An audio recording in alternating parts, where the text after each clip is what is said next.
بل سره ډېر چوک چوک ولاړ یو. نو ښه به دا وي چې مونږ او تاسو لږ یو بل په منځ کې فاصله پیدا کړو. دا مجمع به هم لږ سیوا ښکاري او ځای هسې هم ستاسو سره کافي خالي موجود دی. د دې وجې نه ټولو ته درخواست دی چې لږ کلا ودرېږئ.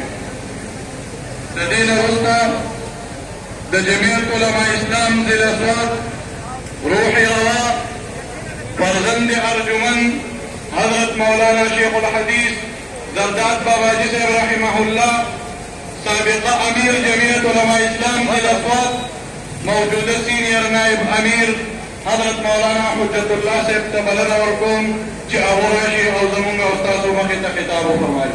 حضرت مولانا حجت الله صاحب.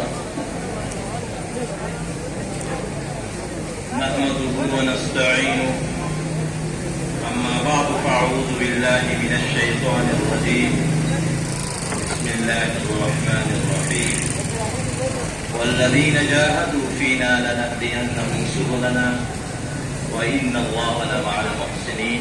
درود شریف ہوئے.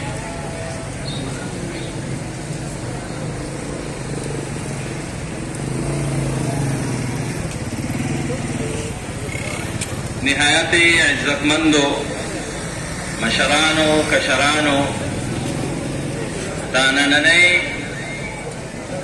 مظاہرہ دادا امن پنندا اور دا استحکام پاکستان پر عنوان مانیدہ. یقیناً امن دا مختصر لفظ دے دا دریو الفاظ و مجموعہ دا.